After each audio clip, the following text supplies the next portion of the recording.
মেয়ে মানুষের শরীর থেকে যৌবন নামক বস্তুটা চলে গেলে শরীর হয়ে যায় হয় থলথলে নয়তো চিমসে। সালোয়ার কামিজ বা শাড়ি কোনো পোশাকেই আগের সুশ্রী ভাবটা ফুটে ওঠে না। এখানে যারা হাঁটতে আসেন তাদের প্রত্যেকের বয়স ৫৫ ছুঁই ছুঁই। চুলে কৃত্রিম রং, সাজ পোশাকে কেউ নিজেকে ৪০-এর কোঠায় রাখতে পছন্দ করেন।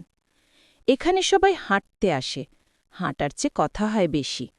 গলির মাথায় খাবারের দোকান, তেলে চকচপে পরোটার দিকে সাবেক কর্নেলের স্ত্রীর চোখ চকচক করে ওঠে।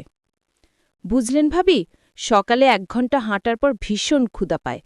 ছেলের বউ ২টা শুকনা রুটি আর কোনো রকম ভাজি রেখে নাতি নিয়া স্কুলে ছোটে। একদিন জিজ্ঞেসও করে না ২টা রুটিতে আমার হয় কি না।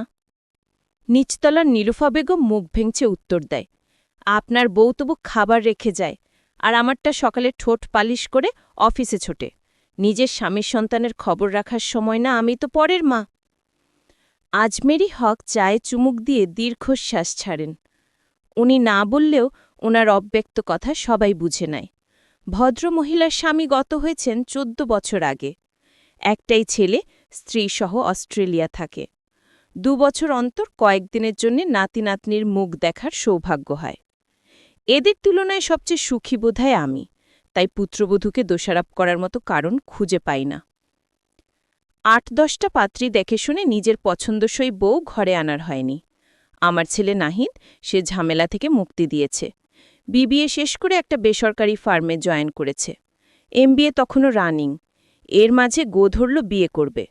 ওর ক্লাসে পড়ুয়া এক মেয়ের সাথে ভাব ভালোবাসা ছিল।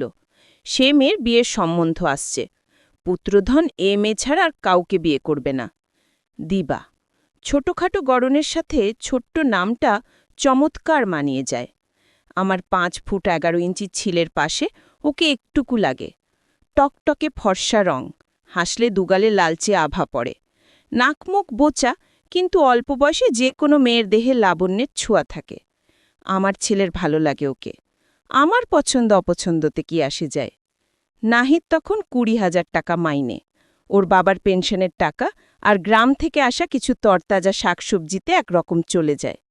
মাস শেষে সঞ্চয় হতো না, আবার কারো কাছে ঋণীও হতো না। ভালো ছিলাম বেশ। দিবাকে অসহ্য লাগত।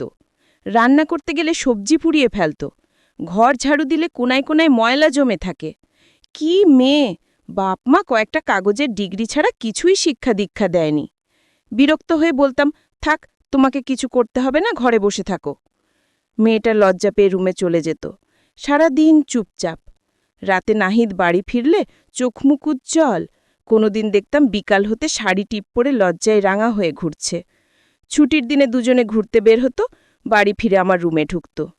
মা, দেখেন আপনার ছেলে কি কিনে দিয়েছে। তাকিয়ে দেখতাম ২ হাত ভর্তি কাচের চুড়ি। রিনিঝিনি শব্দে সারা বাড়ি ছুটে বেড়াত। বারান্দা থেকে গুনগুন গান ভেসে আসত। ২ বছর পর ছেলের প্রমোশন হয়, দিবাও কনসিভ করে। ছেলের আধিক্যতা দেখে আর বাঁচি না। আর কারো বউ প্রেগনেন্ট হয় না। রাতে অফিস থেকে ফিরে খাইয়ে দিচ্ছে, বউ বাথরুমে গেলে দরজার সামনে এসে দাঁড়িয়ে থাকছে, দিবা সাবধানে পা ফেলো, মেঝে পিচ্ছিল। কন্যা সন্তানের জন্ম হয়। ফর্সা রং, হাত পায়ের গড়ন লম্বা। রাতের বেলা বউ নাক ডেকে ঘুমোয়, বাচ্চাটা কাঁদলে বাপ উঠে কোলে নিয়ে হাঁটে। বছর গড়ায়, প্রমোশনের সাথে ছেলের ব্যস্ততাও বাড়ে। দিবা ঘুম ঘুম চোখে সকালে রুটি বানায়, ডিম পোচ করে। বরকে অফিসে পাঠিয়ে মেয়ের খিচুড়ি রান্না করতে বসে। দুপুরের রান্নাটা আমিই করি। আমার স্বামী গত হয়েছেন দিবার ছেড়ে হবার কয়েক মাস পর। তিনি মারা যাবার পর আমার কিছুদিন পর এমের বাড়ি ওমের বাড়ি যেতে হয়। বাবা নেই, আমি না গেলে মেয়েরা মন খারাপ করে। ৮ বছর, সময়টা খুব কম নয়, আবার বেশিও নয়। এই সময়টাতে দিবা তরুণীর খোলস ছেড়ে মধ্যবয়স্কা মহিলা। ভোরে নামাজ পড়তে উঠে দেখি মেয়েটা আমার আগে ঘুম থেকে উঠে গেছে। চুলায় ডাল ভাত বসিয়ে সবজি কাটছে। ১.৫ বছরের ছেলে ঘুম থেকে উঠে কাঁদছে। নাহিদ ডাকছে, দিবা প্লিজ থামাও ওকে, শান্তিমতো একটু ঘুমোতেও দিবে না। ছেলে কাঁধে নিয়ে ঘুম পাড়ায় আর মেয়ের স্কুলের ব্যাগ গোছায়, টিফিন রেডি করে। খাবার টেবিলে কে কি খায় তার খোঁজ খবর নেওয়ার সময় ওর হয় না। মেয়েকে খাইয়ে স্কুলের জন্য রেডি করাতে হয়। ছেলেটা একা টেবিলে নাস্তা সেরে অফিসে চলে যায়। 2 ঘন্টার জন্য ছেলেকে আমার কাছে রেখে মেয়েকে স্কুলে দিয়ে আসে। গ্যাস বিল, ইলেকট্রিক বিল, টুকিটাকি বাজার করা দিবা অবলীলায় করে। বাড়ি ফিরে ছেলেকে খাইয়ে দুপুরের রান্নার জোগাড় করে। কোনোদিন বিকালে দেখি মা ছেলে 2 চোখের পাতা এক করেছে। তখন মেহমান এসে হাজির, হাসি মুখে চা নাস্তা বানিয়ে গল্প করে। সন্ধ্যায় নাহিদ বাড়ি ফিরে চিৎকার করে, আমার তোয়ালে কই?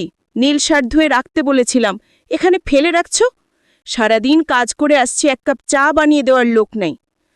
তখন দিবা মেয়ের হোমওয়ার্ক দেখিয়ে দিচ্ছে, ছেলের জন্য দুধ গরম করছে, 1 ফাঁক চা বানিয়ে দিয়ে আবার ছুটছে। দিবার 32তম জন্মদিনে নাহিদ ডায়মন্ডের ইয়ারিং গিফট করেছিল। দিবা আমাকে দেখানোর প্রয়োজন বোধ করেনি। এই মেয়ে বিয়ের পর আমার পিছু পিছু ঘুরত, যে কোনো কাজে হাত লাগাত। এখন দিবা সারাদিনে একবার আমার ঘরে আসে না। দুপুরে খাবার টেবিল গুছিয়ে ডাক দেয়, মা খেতে আসেন। ঘুমানোর সময় দরজা থেকে বলে, মা কিছু লাগবে কি না? কয়েক বছর ঘুমানোর আগে কিছুক্ষণ পাশে বসে গল্প করত, চুলে তেল দিয়ে চুল আঁচড়ে দিত। সময়ের সাথে সুন্দর মুহূর্তগুলো অতীত হয়। আজমেরি হক জিজ্ঞেস করেছিলেন, আপনার ছেলের বউ বুঝি খুব খাতির যত্ন করে? এ কথা কেন? কোনোদিন কিছু বললেন না? মলিন হাসি হাসলাম। 8 বছর আগে যখন ছেলের বউ ঘরে আনি, ও হাসলে দুগালে লালচে আভা বের হতো। গালে এখন মেস্তার দাগ। বাকি 3 জন চুপচাপ। বললাম, ছেলের ঝামেলা সামলাচ্ছে, নাতি নাতনির ঝামেলা সামলাচ্ছে, আমি আর আমার সংসার ভিন্ন কি? সংসারের গল্প।